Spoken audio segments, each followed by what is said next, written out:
Even people with high incomes are living paycheck to paycheck because they're not checking their habits and their mindset. Just because you have some debt doesn't mean that that's the thing you should be attacking. Maybe you should be attacking your cash flow. Generational wealth is about like the mindset that gets changed in each generation. We need to go back to the drawing board to teach people how to earn money. No matter how much money you're earning, it's all gonna fly down the drain because you've really never mastered how to create habits. If you don't have new conversations, you'll never open up doors to opportunities that are out there for you to make new money.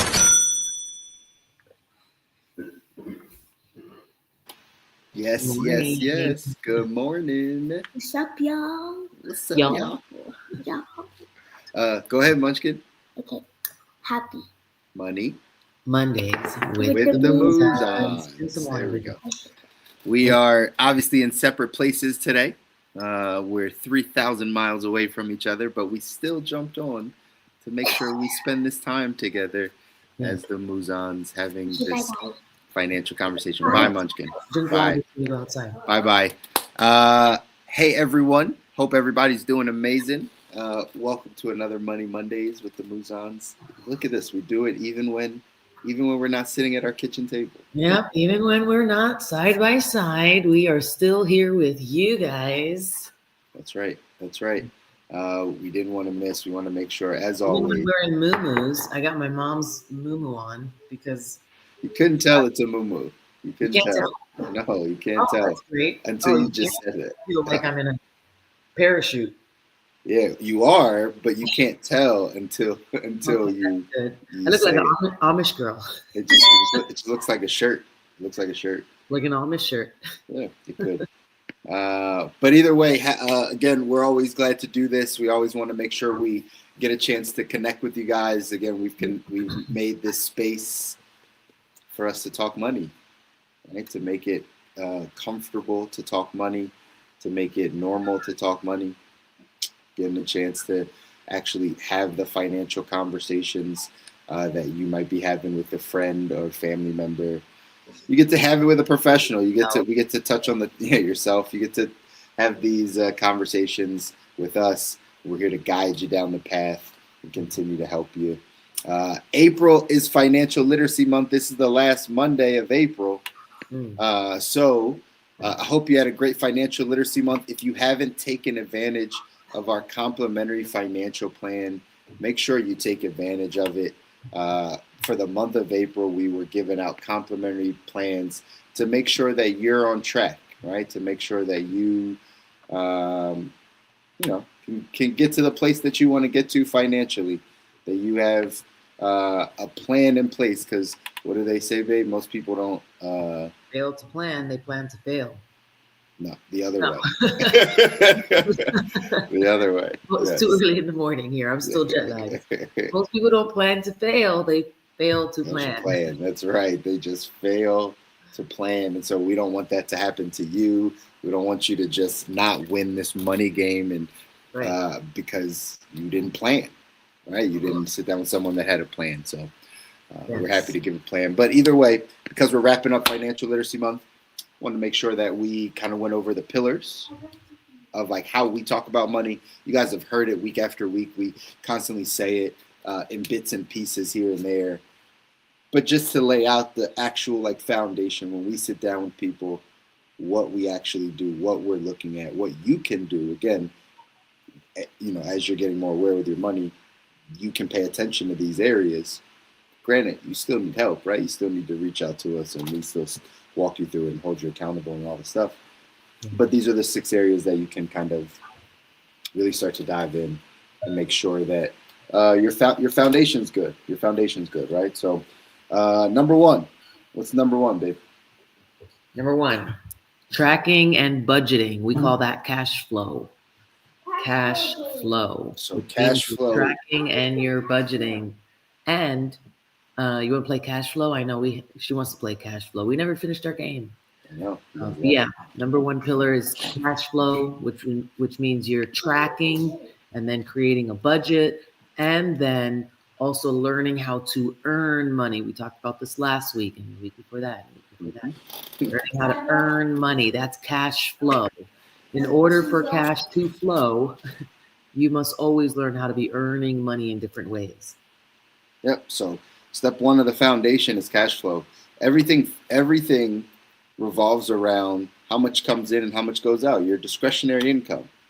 If you got an extra $500 a month, it's different from the person that has an extra $5,000 a month.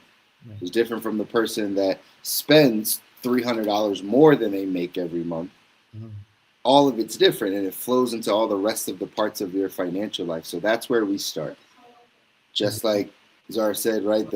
There's two sides to it, what comes in and what goes out. So we'll help with both. Talk about budgeting and tracking. You guys hear us talk about tracking a bunch, but I hope you understand, right? This is a process to help you create a budget.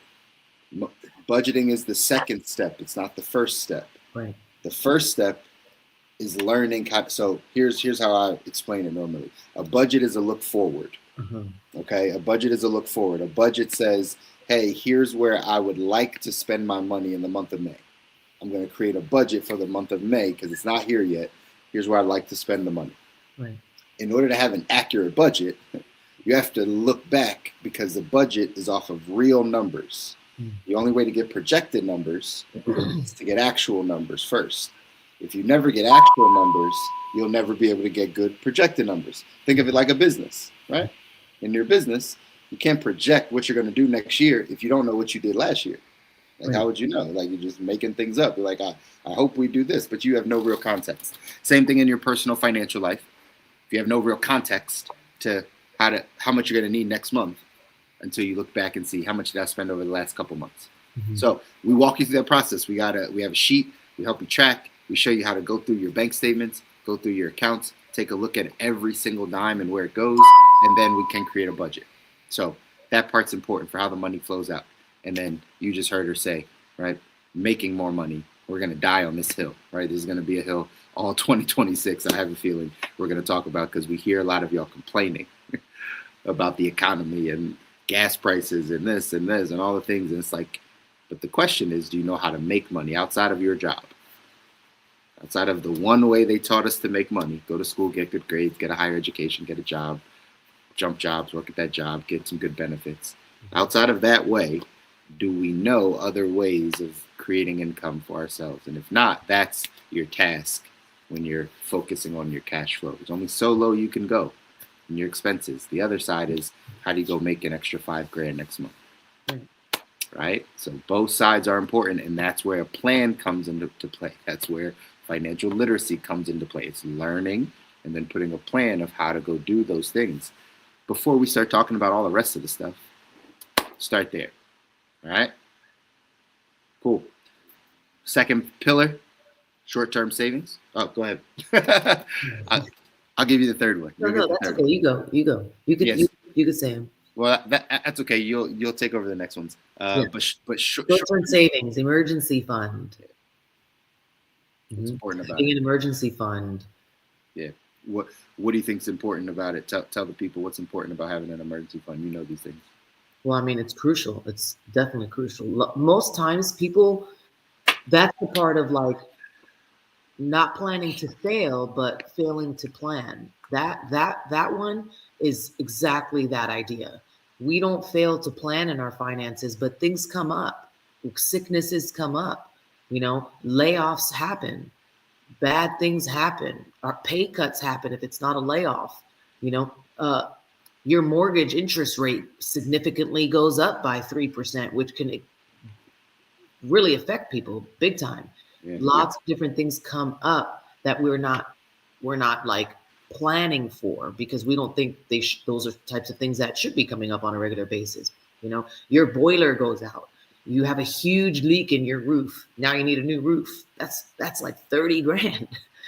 So it's those types of things. So without an emergency fund that people are funding on a regular basis, that's outside of their retirement fund, their retirement savings, then those things can totally put us in a deep, deep hole and can really affect our finances in a horrific way, especially a layoff or a sickness. Those are things that can really, really, really set us back because what happens is when people don't have an emergency fund, something like that happens, then they start racking things up on their credit cards. They deplete their regular savings, their day-to-day little savings that they have attached to their checking account. That's depleted because that usually just has a couple $1,000s in it, maybe. They deplete that. Then they start digging into credit cards. Credit cards start going up. Then those are maxed out. Then they have to now dip into their retirement. They're getting hit with fees. Taxes come out. Their whole retirement gets depleted because they're 6 months out of work. They need to be able to pay their bills. Now they're in a deep, deep, deep hole, and they've eaten up all of their money basically and got themselves into debt. So to alleviate all of that process, having an emergency fund there, that's 3 to 6 months of your monthly expenses or your monthly income if you want to keep your lifestyle the same in these emergency situations. You have that 3 to 6 months, sometimes more for some people, saved up in an emergency fund where you can access that to keep your lifestyle afloat while you get back to being able to make that income back. That's right. So the emergency fund's important. I hear people already, because I know you guys come talk to us about stuff. I can't save. I don't know how to save. I don't have enough to save. I don't make enough to save. Bills are right. That becomes the excuse of not saving. Again, we're laying out how we teach this to you. If you work with us one-on-one, right? We're kind of going through these things with you. It's just you have a coach. You have somebody that can like help you through it. So it's not just how you think about it. But here's what we say: saving is a habit.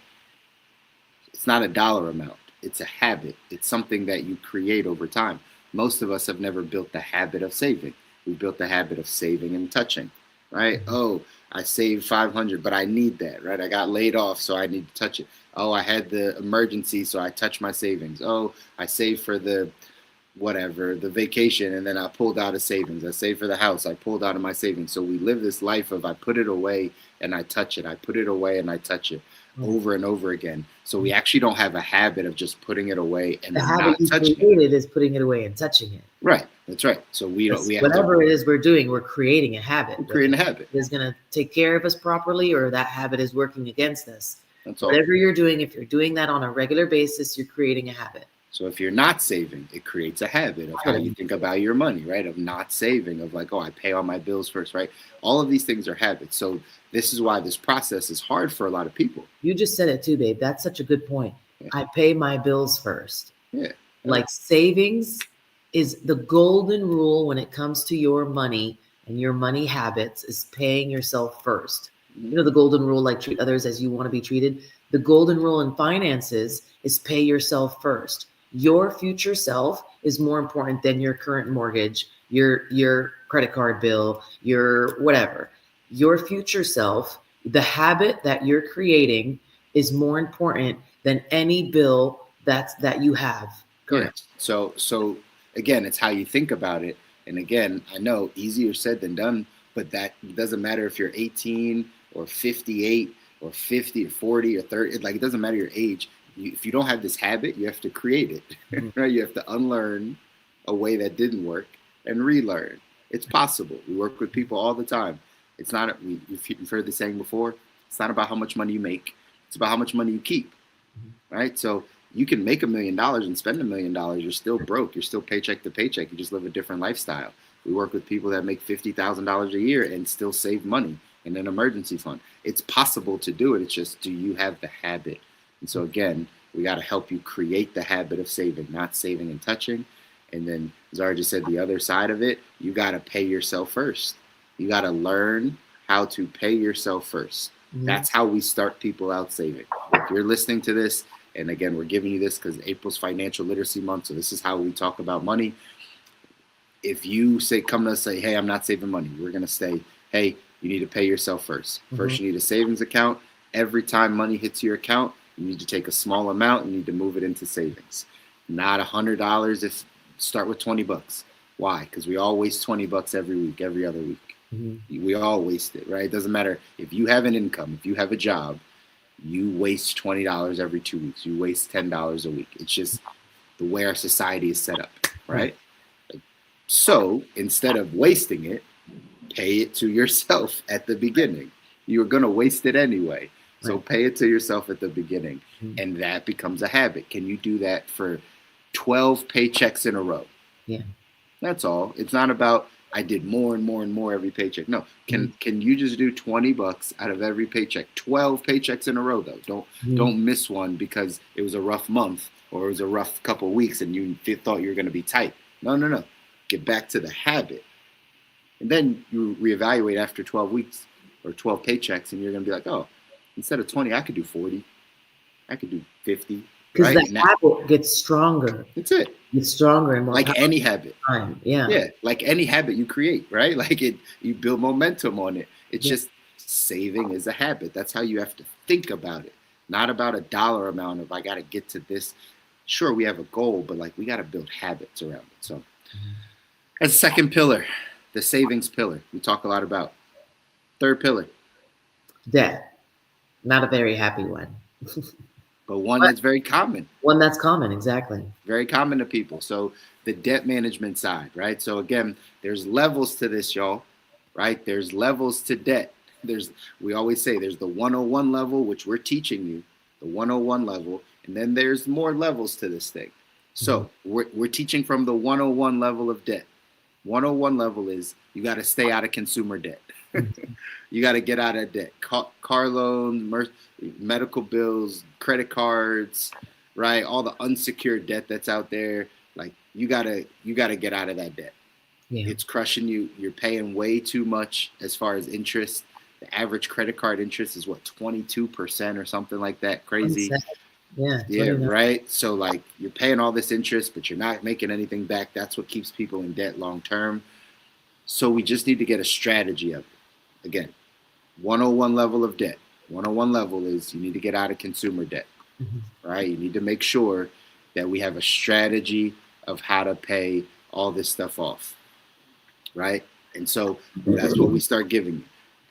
Uncle Dave, right? Dave Ramsey gave the snowball method or the avalanche method, which are great. But now we got to like just stick to it, right? We just got to stick to it. You got to have a plan for how to get out of debt. That's the 101 level. Dave Ramsey also teaches paying your debt off first before you save, which that's something, again, that goes against what we believe as far as your savings habit. So David Ramsey has really great ideals, but sometimes they're not as evolved because money evolves, life evolves, things change. So you must evolve with it. But again, that golden rule, you pay yourself first. Your debt, your mortgage, your credit card, none of that is more important than your future self. Neither is your debt. Neither is your debt. Your debt is not more important than your future self, your savings, your habit that you're building for yourself. So even if you are in debt, that does not mean that you cannot be saving at the same time. And that's a huge problem, I think, for people. Huge problem. And I think that's what led a lot of people to not have any savings when they need it. Right. It's because they were busy paying off their debt. And a lot of times it's not just, I couldn't save, because it's because I had so much debt that, it was more important. I was following this rule instead of the golden rule. And now, my savings, now I'm 55 and trying to save, but I'm out of debt. But now you don't got time against your time on your side because, you don't have many years to be able to save and compound that savings to be able to have enough for a proper lifestyle and retirement. So even when you are in debt, that is so important for people to know. Even when you're in debt, you should still be saving every single paycheck. Yep. That's why we put it in that order, right? Cash flow, savings, and then debt, right? You can do both at different levels. You can pay yourself less than what you pay towards debt. Yeah. You still just got to save, right? You might only save $20 or $50, but you might have to put $200 towards your credit card. That's fine. Right. But don't just put $200 towards the credit card or $250 towards the credit card and not put anything into the savings account. That's all we're saying. You got to pay yourself first because that's a habit being built. It's not a dollar amount. It's a habit. And then, we got to have a strategy to attack this debt, get out of consumer debt, like at all costs. That's the 101 level. By the way, the 201 level of like debt is now you use credit to your advantage. Yeah. You use credit to your advantage. Never debt. Right. If they want to give you money because you're credit worthy, you've built good habits, you've spent less than you made, you paid people back, right? You have good credit and they want to start giving you credit cards and things. Then you use those credit cards for the points, for the rewards. You get free flights, right? You get mileage and all the stuff. Like as long as you pay off your cards every month, you're now leveraging your good habits. You got out of consumer debt, and now you're not paying interest to these people. You're just using them for the perks that they're giving you. You should be able to do that at some point. If you stay in debt and you are not paying off your credit cards every month, then you're at the 101 level. You got to focus on paying it off. Stop using the cards and pay it off. Then once you pass that level, we'll get up to the 201 or the 202 level, and then we'll start doing it again. Mm-hmm. And then if you really want to go to the top level of debt, it's learning how to borrow money to go build your dream, right? How to go get the money, because now your credit worth, the bank is going to give you $100,000 to go build your dream. The bank is going to go give you $50,000 to go build your dream. Yeah. And that 50 or 100 that you've borrowed at 7%, 8%, you go make 40% on, and then you keep doing that over and over again.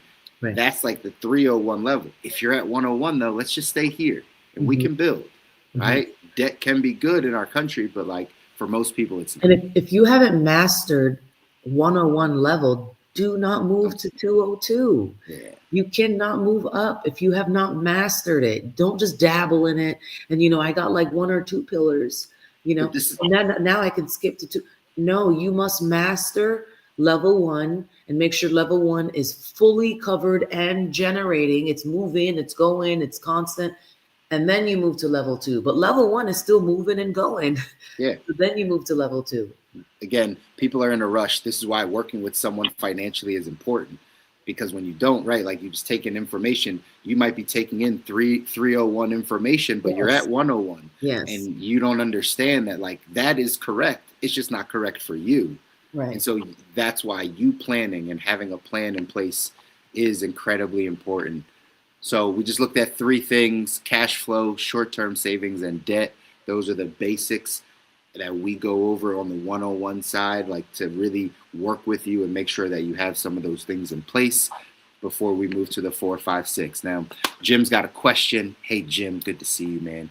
Said, so he's done all the right things because he heeded our advice before we were giving the advice, right? Jim has been in the game. But he said he's thinking of helping his son with a deposit for a new house. Is that a good idea? Man, right? Again, love the question, because there's a lot of people that are thinking about home ownership. Yeah. There's a lot of people that want to buy homes and raise their family homes. Believe that, once you're at a certain level, the next come up is buying a home. That's an additional thought. So again, could be a loaded question. We're just going to give blanket, right? Not knowing fully your situation, Jim. We know a lot, but like not knowing fully it, we're just going to kind of give blanket information. So is it a good idea to help out your children? Sure. Right? Like just from a fatherly parenting standpoint. If you see that they've been financially responsible over time. Yeah. Even not like, again, as parents, you want to help your children, right? As parents, I think it's always smart to give, because again, it creates this generous spirit. They're going to give to their kids, right? Next generations are supposed to help the generations. Like, absolutely. Like as a parent, for sure. Now, secondly, if you're looking at this like an investment, are you going to get money back? Probably not, right? Like if you're just going to help with the down payment until they refinance or whatever happens, like however that house is going to cash flow them, or like, I don't know that you're going to get a return on it. So I don't know if you're looking at it like an investment standpoint that it's smart, because you probably won't get like a return. It's like you're just helping out your gift. Yeah. Yeah. A gift. You're helping out your child. You're helping out your son. That's awesome. Mm-hmm. Probably not going to get any return from it. And then on the other side, are they ready to own a home? Mm-hmm. Are they in the finance? Because the down payment, it's one thing to get into the home. Yes. The other thing to keep the home. Exactly. Right. So like, because it's much more expensive and much more of an investment to rent than to own, not only because of the maintenance it takes to, you said to rent. You said it's much more of an investment to rent. No. I didn't know. Did I say that? You did. No, it's much more of an investment to own a home than it is to be renting a home. Because of course, owning a home comes with all the maintenance costs that's going to come with when that home starts to break down, deteriorate over time. And the biggest chunk every year, obviously, are the property taxes. So not only now are we a lot of times people think, because if I'm owning a home, my mortgage is a lot lower probably than if I'm renting a home. But a lot of times people don't do that calculation by adding in the property taxes. So when you add the annual property taxes on that home, then that mortgage payment per month is actually going to increase because you're adding that property tax payment, annual payment, into that monthly payment. So it's still going to increase. And a lot of times that's going to then be more than the cost of renting, including all the maintenance costs that's going to come in a home that deteriorates over time. Yeah. So like again, this is the good old debate between owning and renting your living space. We have different thoughts on it. I will tell you, home ownership is not for everyone, nor should it be glorified. I don't think there's anything that should be glorified in the financial space. Having the home that you live in does not make you better than the person that rents the home or does whatever, right? Completely different financial situations. Is it better to be house poor, meaning like you have a house but have no money and are constantly working, versus renting and having $30,000 saved? Right. Who's in a better financial position, Exactly. right? Like, because that house is not an asset. Lots of times people think I have a home, that's my asset. No, it's not. It's still a liability. That home's not paid off. And even then, when it's paid off, you still got the ongoing property taxes. You still got the ongoing maintenance fees. Yeah. So That definition. The idea that it's an asset is not accurate. And again, there's been misinformation or just language semantics, right? So like the way we talk about assets are things that put money into your pocket every month. A liability is something that takes money out of your pocket, right? And so the house, even though you may have equity in it, you're not going to realize that equity until you sell the house, typically, right? Like, and then it's a profit because you no longer own the asset, right? But just while you're living there, is it putting money in your? What you bought and more than you put in over time, because sometimes people buy and then they want to put money into the house, they want to fix it up, they want to do different things with it, but then come time of selling it, if those comparables, in your neighborhood aren't as much as you've been putting into the house, or the economy is not where it was when you bought the house and it's since then, recessed, then it may not be a profit. Then you may be selling it for less than what you bought it and put into it. Yeah, exactly. I mean, most people lose on the home that they buy, that they live in. But again, these are just us as financial professionals. We get to sit with people and analyze this stuff all the time. Buying a home is an emotional decision. It's really not a financial decision. It takes money to do it, but really, like, you're doing it emotionally. You're connected to this place. Especially if it's your home that you're living in. Of course. Yeah. Of course. If it's a home that, you are turning into a potential asset in the future that, it's going to be paying me, I'm going to be renting it. It's now going to be, right. It's going to turn into something that's going to pay me over time. That's less emotional. Well, yeah. I mean, if you're using it like an investment, it's less emotional, right? If this is going to be this is going to put money into my pocket every month, then you are less emotional. But when people are buying the home that they're living in, it's normally an emotional decision. Yeah. I like this neighborhood. Oh, I could see this bathroom being my bathroom. Yeah. I can see, right? Like, it's all these feelings. Right. Yeah. It's all these feelings. But then when you get to the numbers, it's like, hey, like, are you gonna, like, is this gonna make you house poor, right? Are you gonna have to now keep up with this?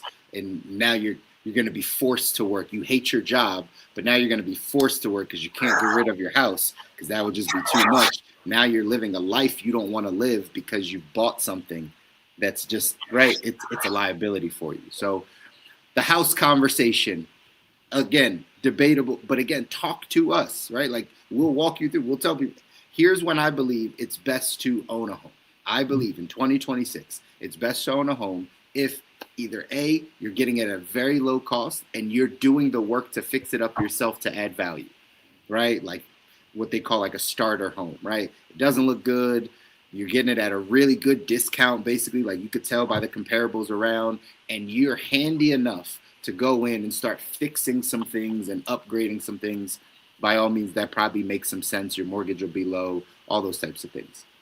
The other side is if you know your income is going to grow year over year, or at least every other year, your income is going to grow, Like, you know it. Like, you're an entrepreneur, you have projections in business, you have a trajectory at multiple jobs, like whatever it is, you know your income is going to keep growing. Those are the times when I think it's smart to buy, because otherwise your expenses in that home are going to keep going up. That's what Zara was talking about. Every year, property taxes go up. Property taxes go up, insurance goes up, maintenance goes up the longer you own the home. All of those things just keep rising every single year. If your income stays flat, but the expenses keep going up, you're going to be priced out of your home. You're going to be house poor. You're going to have to foreclose on it. It's going to go, right? All the bad things. Mm-hmm. So back to Jim's question, right? If you're buying this, if you're doing the down payment for your son, great. Make sure he's in a position financially to have money saved, so that when the property taxes come up, or when he needs a new roof, or needs a new window, there's money there for those things on top of the mortgage, while still being able to save every month. Right. No financial decision should ever be made that's going to stop a person from being able to save and progress in their savings. That's right. Even if it's going to eat away at your savings, like the ability to save every month, if it's going to eat away at that, it's not the right investment.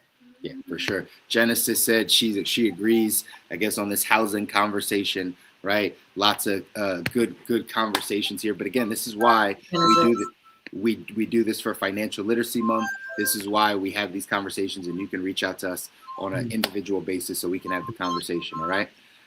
What does it mean? Question, Jim, because so many parents have. What does it mean of playing in the background? Tell her that we can. Oh, a harmonica. Tell her we can hear her. And did you wash that harmonica before you put? She's like, no. Anyways. Yeah. And tell her we can hear it. On things that are other people's. But yes, good question, Jim. Thank you for the question. Again, a lot of people are going through this. Reach out. Let's have a one-on-one conversation to see if this is right. To see if this is a good fit, see if this is the right financial decision for yourself. You need some of that. We all need some of that guidance every once in a while. So, and I will say, Jim, obviously we know your son and his beautiful wife, and they are amazing and extremely responsible. He could be talking about Seth, though. He has another son. That's why I said we know a little bit, but we don't. I don't know Seth as much. I don't know if you do, but yeah, we know Jake. Yeah.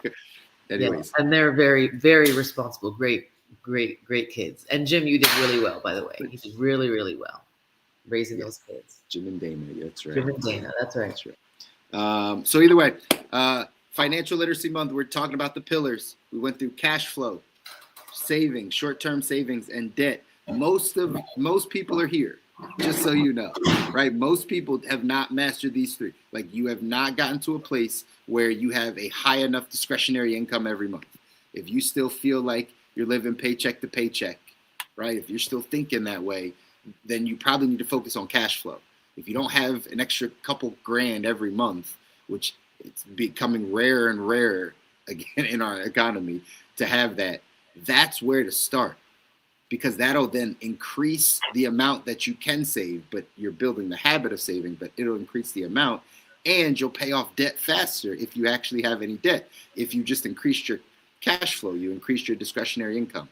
That's why we talk about this foundationally, because that's what you should be focused on. I know we want to go look at stocks and the market and your 401k and the investment in the thing that the guy told you and Bitcoin and all the things. I know we'll get there, but this is like the focus where most people need to just spend their time and energy. Cash flow, short-term savings, debt. Can you raise your discretionary income? Can you get to 3 to 6 months worth of your income set aside in a savings you don't touch? And can you get out of consumer debt 101 level before you start building on it? You haven't mastered that. What do they say in Monopoly, right? Do not pass go. Do not collect. Do not pass go. Do not collect $200. Like, don't move on. I know what social media is telling you, but don't move on. I'm telling you, it's gonna help. Okay. 4, 5, 6. Social media, honestly, like, again, that's why we said it's a conditioned thought to, grow up, get a home. That's the first thing you need to do. That's your success right there. You're successful once you have a home. Like, that's a societal conditioned thing that does not work for everyone, and most times works against people. Yeah. And we have to be very aware of, are we following this conditioned programming, the societal conditioned programming, Are we following that, or are we following our own plan that we know is customized for us? Because again, your financial situation is not this like societal conditioning program. It's a customized situation specific to you and your family, your legacy, your situations. That's right. That's right. Good stuff. So that's 1, 2, 3, 4, 5, 6. We'll go through really quickly because again, we spend a lot of time on the 1, 2, 3 side.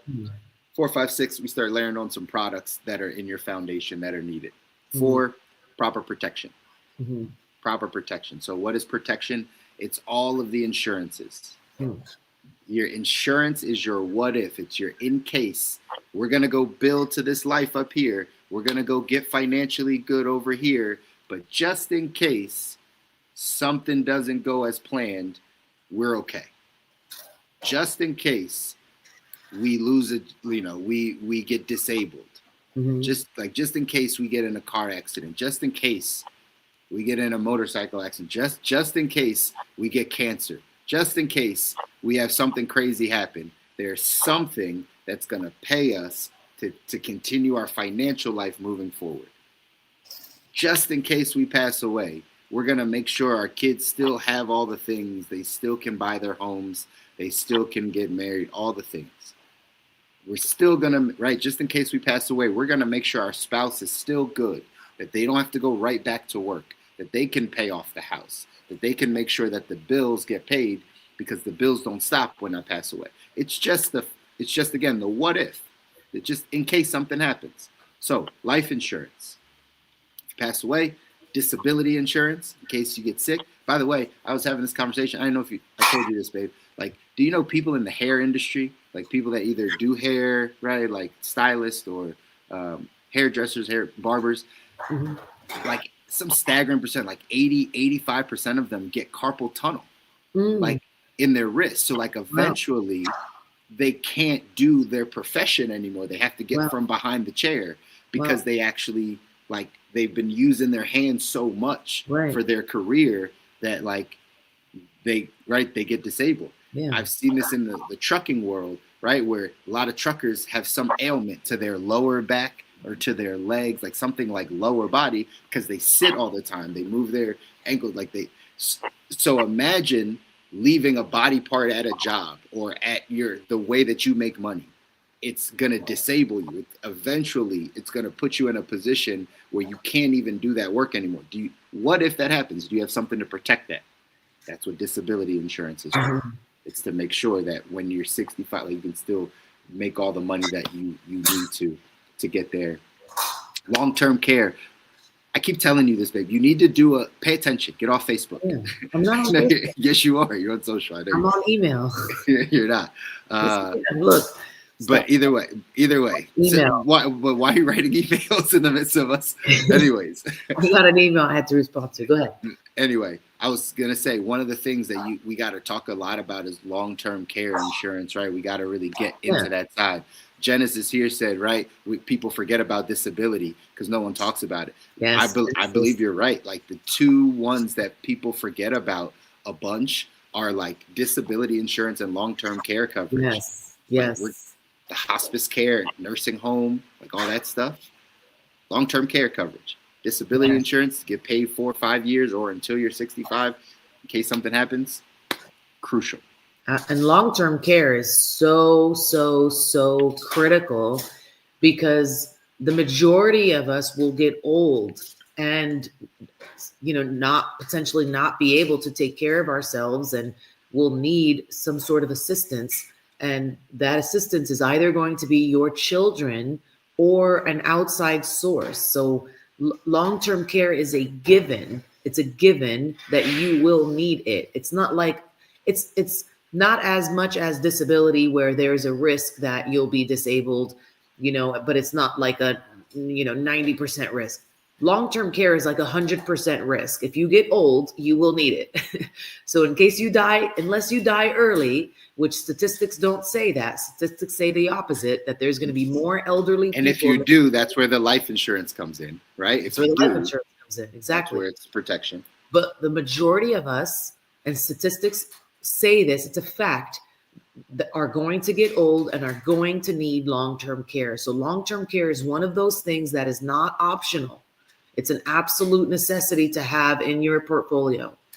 That's right. So again, we got to talk about it. We got to pay attention to this stuff as a foundation to your fight. Again, the protection side is just what if, like what if you have grand plans of going to build wealth and doing all the stuff we're telling you. Yeah. Well, what if you get old and right, you need a nursing home? That's going to erode all your wealth, all the stuff that you were trying to build, what your kids were trying to build. If they have money and they got to take care of you, it's just going to go all away. So we need that protection in place to make sure we're good. By the way, don't have a long-term. Don't egg her on, Genesis. Don't egg her on, right? I got to keep her focused over here. So don't egg her on that side, please. You know my multitasking Whatever. mind. But no, I think we should have a long-term care talk once a month. It's that important. I think it's so literally too. that important that we need to be talking about it once a month for the people, because it is like one of those staggering things that people just don't realize how desperate they need that for the future, how desperately they're going to need that. I just recorded some content. There's a guy on TikTok that I saved that's a doctor that's talking about long-term care.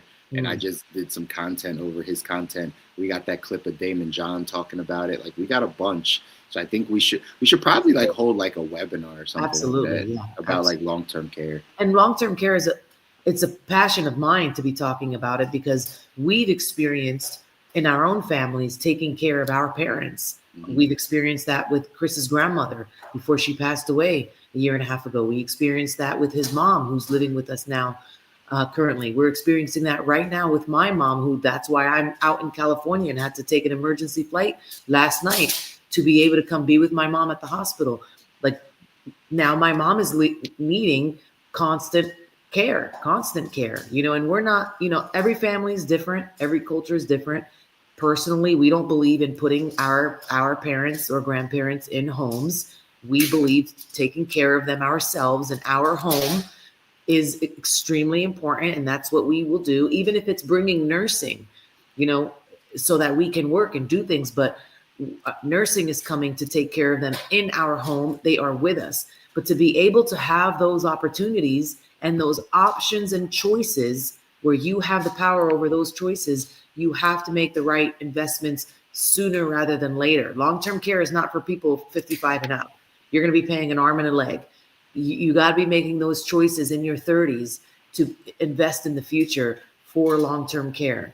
Exactly. So again, protection, y'all, is the what if. Just in case something happens and you don't build to where you want to go, you need the thing that's going to be your protection layer to still make sure your family's good. Listen, we all know people that have gotten sick, gotten in some type of chronic or critical illness, or passed away, and their whole family's financial situation changes immediately. It changes immediately. And if we're going to talk about like how to build a foundation, you got to have the protection on there. So that's the fourth thing. Fifth thing, the fifth pillar that we have is long-term investing, building wealth. Building wealth. Right? That's the fifth pillar, building wealth.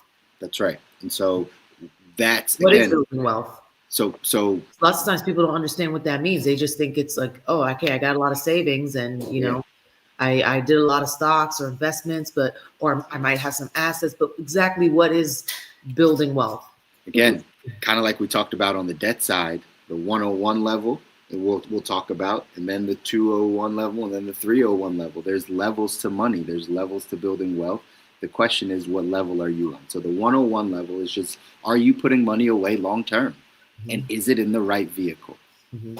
Do you know the difference between your 401k and a Roth IRA and cash value life insurance? Mm-hmm. Like, do you know the difference and where you should be, right? Not just what they told us. Because here's something I always explain to people and people that work with us one-on-one. I always say, there's no one financial vehicle that's good for everybody. Right.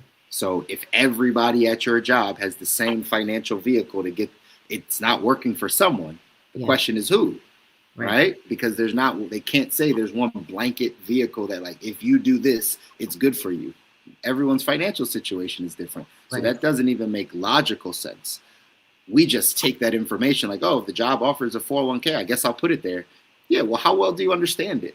How well Right. do you understand the growth? How well do you understand how to And get the is money your out? 401k. So there's two things in life financially that work against us constantly.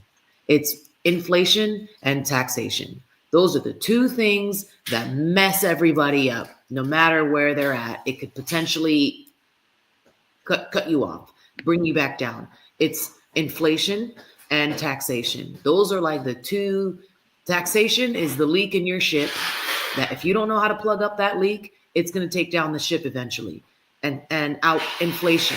If you can't outpace inflation, it's gonna take away the money that you're making, which goes back to learning how to earn money. Because if you're constantly here just earning the same amount over time, same amount, maybe it goes up $1 because your salary went up $1. Inflation went up $4. So have you gone up? No, didn't. So if you are not learning how to outpace inflation by making more money, learning how to make more money when inflation rises, then you're not doing it. If you're not learning how to reduce taxation and protect your money from taxation now and in the future, then guess what? That's going to eat up your money. The economy is going to win. You're not going to make it. So those are the two things we have to learn if we're going to build wealth. That's what building wealth means. It means outpacing inflation, making more money over time, and inflation means nothing because you're always going to be making more than what inflation is, and reducing taxation, protecting that money that you're making from taxes. In the right vehicle. That's why we say in the right vehicles. That's how we think about it. So most people, and I'll just be honest, right? Again, your situation might be different, but most people probably shouldn't be in their tax deferred product. Mhm. It's probably not doing what they think it's doing for them, which is saving them a little bit of money in taxes this year, but you're going to pay a ton of taxes down the line, Ton. right? Because Taxes go up. they're going to keep going up. They're not going down. They're But going here's the mindset that they sold you. They sold you on the fact that you will be in a lower tax bracket when you're Right. older, that like you're going to make less money. Ladies and gentlemen, imagine making Who less wants to money make than less money as you imagine you making less money than you make now. Yeah. Like imagine what that life would look like if you made less money than you make now. Yeah, and then they're saying, your things should be paid off, your house should be paid off, your bills should be much lower. Again, Property taxes are going up. They're not that's right. going down. That's People are refinancing their home. They're not paying it off by the time. Statistics are showing that is not working. That is not happening because inflation, inflation and taxation is rising. So it's not like this conditional programming that maybe worked in the 50s and 70s. It's not like that now. Even the 90s, right? Like I really think that's why people are struggling, is because like this is all different. There's people, the boomer generation, right? Why we talk about boomers, like the boomer generation, like they did all right. The stock market continued to increase in their lifetime. The Yeah. values of homes continue to increase in their lifetime. Right. They could stay at jobs for 25, 30, 40 years and Right. leave with a pension. Like that was like just recent. That was them retiring in the 90s and 2000s. And it's like, oh, we're getting to that place. Like they made, it's just not going to be that way in 2026. That's what we're trying to get people to understand. Things have changed. The whole thing has changed. So you have to look at it differently. What people have been taught in the 70s Yeah, is not working anymore. It's just not going to work, right? And so not again, have the same tactics that people had in the 70s in this day and age. That means life has never changed, and life has changed significantly. We're watching it change, and our encouragement to you is like learn how to ride this change instead of just complaining about how bad things are, because that's what we hear a lot, right? Most people just complain about their lack of savings, or complain that grocery prices are higher, complain that it's just a complaint. It's like, we get it, and it's because you didn't realize that this whole thing has been changing, right? You got to remember, we've been doing this almost 14 years now, right? So like we've seen a change in money, like with how people handle it and what's happening. And so we're just trying to give you guys the insight to say, here's what you should focus on. Is not any of the stuff that they're telling you. Like this whole thing changed. Like we need to focus on the basics. Like you need to learn how to save money. It's going to be way better to save it than like figure out what random investment to put it in. Yeah. Anyway, the build wealth conversation 101 starts with outpacing inflation, minimizing your taxation, putting your money in the right vehicles.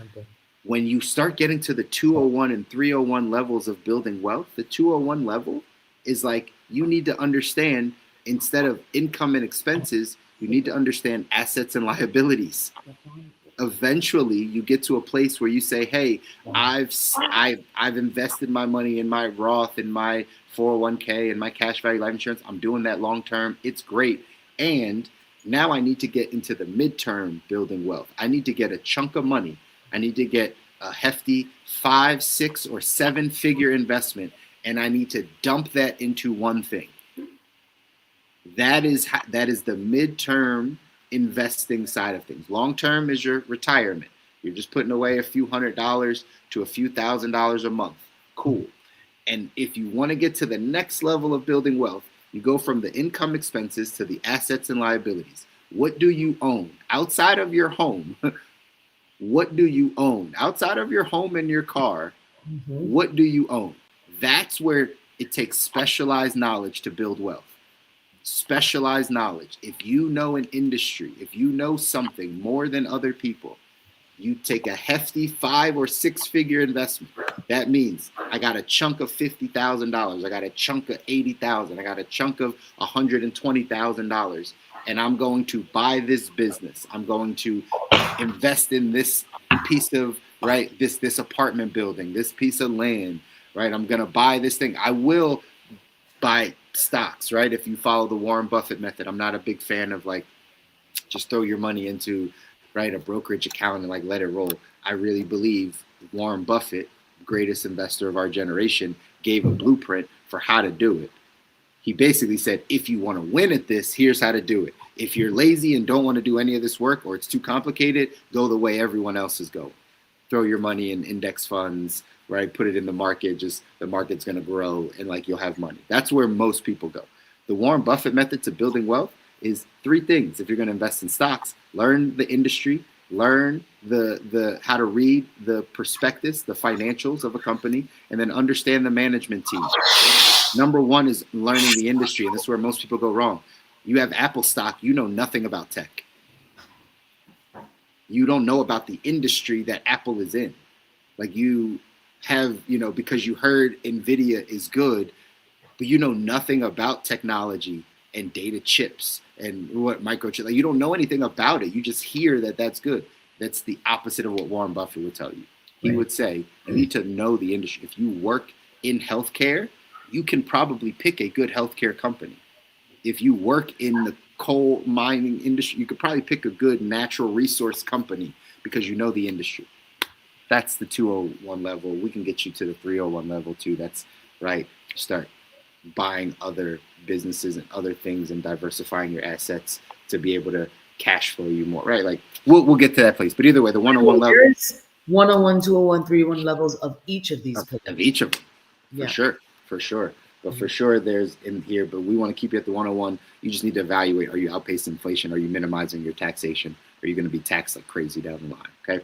The 6th one and the final one is preserving the wealth. Preserving the wealth. And how do we do that? What vehicles? Just making sure you have proper trust. A trust. People think a will is all you need. No, absolutely not. Will is not effective if you don't have trust. A will is not effective in protecting the wealth. A will is only effective in, okay, I want this to go there and that to go there after it happens. Here's where a will is important, right? Because again, proper estate plan is important. The reason they call it a living will is because it's benefiting you while you're living. While you're living. The 3 benefits, there's 3 documents that come in a will. You have your healthcare directive, you have your financial power of attorney, and you have your final wishes, right? So you were talking about the final wishes. Hey, here's where I want this to go, yada, yada, right? I don't want this person to have this. I want my dog to have this thing. Cool. Right. But the other 2, the healthcare directive, if you are in a coma, if you cannot speak for yourself, who talks to the doctor? Right. Who do they listen to? That piece of documentation is important. Mhm. While you're still alive. You're not dead yet. You're sick. You're in the hospital. But like you need documentation of like, this is what I want for my health care. It's already written down. This is who gets to speak for me. Do not resuscitate me or resuscitate me, whatever it is, right? Like it needs to be on a piece of paper because as an adult, no one can make that decision for you if that were to happen. Mhm. The financial power of attorney, same exact thing. No one can write a check for you. No one can go to your bank and say, "Hey, you need to pay this bill, or you need to pay that, or I need to take money out because my spouse, my mom, or whoever is in a coma, they're in the hospital, they can't." If they don't have that financial power of attorney, you're not going to have access to any of the money that Even if like someone is passed needed. away unexpectedly, unfortunately, you're not going to have access to the bank is not just going to be like, oh, okay, then yeah, let me give you the rest of the money that's in their checking. By the way, this is a good point for Financial Literacy Month, right? Put beneficiaries on your bank accounts. Yes. Put every bank account, like literally, you got a Wells Fargo, you got a Truist, you got a whatever bank you go to make sure you have a beneficiary on your bank account. You don't need to add a different name to the actual account, but you need a beneficiary because that will not go through probate. It'll go directly to the beneficiary, right? So like you need to go do that. Either way, the financial power of attorney is important. The healthcare directive is important. Your last wishes are important. That's just the will stuff while you're living, to be honest. Once you pass away and you want to transfer assets, that's why you need a trust. If you have assets, you have a home, you have businesses, you have LLCs, you have property, you have whatever you have that's assets, right? You own, one of the questions they asked with the attorney is like, do you own a gun collection? Do you own any art? Do you have property outside of the country, right? Like they ask all these asset questions. If you want to pass that down to your grandchild, to your child, to your church, if you want to give that to someone when you're not here, you need to put it in a trust because otherwise it's going to go through probate. It's going to go through the government saying this person is no longer here. We need to take their estate and divvy it up. We need to take their estate and pass it along, but it has to go through the government in order to do that. And all debts and things need to be satisfied first to the government before anything is given to family. That's right. And that's what probate is. Probate says, oh, we're your primary family. Like your family don't get this before we get ours. So there are any sort of outstanding debts or anything like that, they're going to take that from any assets that are involved before anything then goes to whatever will might have been there. Mm-hmm. It's public property once it goes through probate. So if your parent owed somebody $100,000, they have first dibs at that $100,000, getting that $100,000 back out of your parents' estate if it goes through probate. That's the way it goes. If it's all in a trust, the trust is its own living entity. Think of a trust like a lockbox for your asset. You know how you have a jewelry box? All you ladies, right, have a jewelry box on your dresser or whatever the case is, and it protects your jewelry. You can close the box, right? You can move the box. That's what a trust is. It's like it opens, it's like a lockbox. You put all your assets inside of it, and you can close the box, and you can move the box around even after the person passes away because the box, the trust, is still a living entity.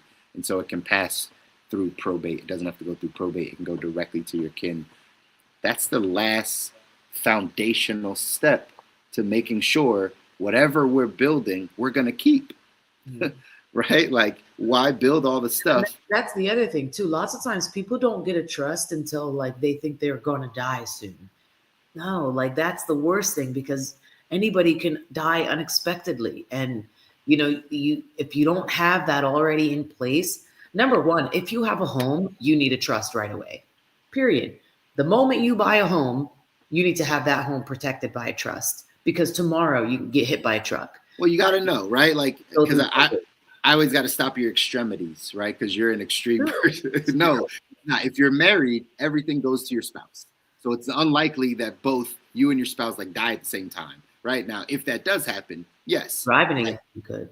You could, right? The whole family could go, right? Then you have a different problem on your hands. But yes, it being in a trust is important when you're trying to pass it down. If you're married and one spouse passes away, like all your stuff just goes to your spouse. Like you don't have to worry about transferring. This is literally, that's why I do my hands that way. It's passing down to the next generation is what you're thinking about. That's why. Even so, when you have a home, like especially if people are getting into like investing and renting home and whatever it is, you are liable. God, something happens, you hit somebody with a car, they want to go sue you, your insurance isn't that great. Guess what? They're gonna have access to that home. Like a home also protects, or a trust protects your assets, not just when you pass away from probate. It could protect your assets while you're alive from potentially being sued by other people. Maybe not though. I don't want you giving misinformation, because you can also get sued. They can sue your trust, right? Like that happens. That's also when we get deeper and your home, goes under an LLC. Well, that's actually what you're talking. Yeah, that's actually what you're talking about, right? It's more so if you're getting in real estate, like all your homes should be different LLCs. So it's someone personal, right? And then placed in a trust. Yeah. Yeah, right. But again, all that's your assets. 202 level. And that's why it's so important to be talking with someone, because there are so many like blind spots that people don't know that they don't know. Mm-hmm. And these are like one of those things. There's just so many situations people don't know what they don't know. And a trust can protect not just, when you pass away from probate. Trust can protect many things while you're alive as well. Right. And a trust is like $1,500 if you're going through the right people who have connections with different companies.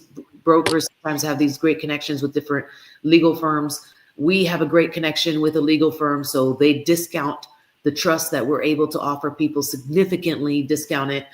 So if you're going to buy a home, you might as well spend that $1,500 to get a trust at the same time. To me personally, they should go hand in hand. Again, that's part of that conditional teaching, conditional programming that we've been taught, that like, don't even think about a trust until later. But like, if you're doing it right and you're building it right, what's another $1,500 that you should automatically be like, let me include this in the deposit, like Jim said, of the home, and boom, it's done. It's out of the way. You've gotten it as you've gotten that home, and you've just added in that additional critical step. That's right. So we spent a little extra time today because April is Financial Literacy Month. So we wanted to make sure you had all of the information. This is literally all the stuff that we talk about. What's going to be really cool, we got a community that we're going to be dropping really, really soon. Actually, in the next couple of days, we're going to be dropping our community, our school community, where we're going to be able to have all of these things in a module for you. You're going to be able to see it, look at it, and you're going to get monthly like one-on-one coaching calls, monthly coaching calls, so that we can like help you guys through this process. If you don't come directly to us, in all honesty, it's probably you can just come directly to us, shoot us a message, right? Send us a DM. We're more than happy to help. But we wanted to make sure for this month of April that you guys had the resources, you guys had the information, right? The knowledge that you need in order to better your financial life and build this foundation. So again, 6 things that we talk about as your foundation: cash flow, short-term savings, debt management, proper protection, building wealth, and then preserving that wealth and passing it down. Don't pass go. Do not collect $200 if you are not through this process. You notice none of those things were about the 101 level, was about stocks or real estate, this thing, or trading, or it's not about any of that. That's not even foundational stuff. That's again built on top of the foundation. Yes. Focus on your foundation. Do those types of things if you don't have a strong foundation. That's right. Just like building a house, right?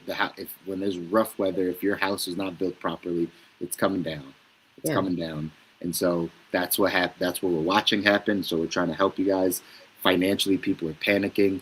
If your financial house was not built on a solid foundation, it's going to crumble. It's rough times right now. It's going to crumble. But you can build it back up if you just start with the foundation. And you're going to deal with money for the rest of your life. So what if it takes you a little time to get good at it again? What if it takes you a little bit of time? It's okay. It's just that's part of the process. Part of the process, y'all. So spent a little bit extra time with you today. I hope this Money Mondays with the Mouzons brought you some value for this month of April. Again, we're here every Monday, hopefully, right, as much as we can be, to be able to jump on and have these financial conversations with you. Feel free to shoot us a message, text us, DM us. More than happy to have a conversation. All right? Cool. Is Amina around? Does she want to say bye? Oh, no. She's not paying attention. Goodbye, Munchkin. We're saying goodbye. Okay, fine. Oh, there you go. Are we doing another? Oh, I money. said nothing. Oh, money Mondays with with the Mouzons. There we go. All right, y'all. Enjoy the rest of your day. We'll see you guys soon. Take care. Be hungry.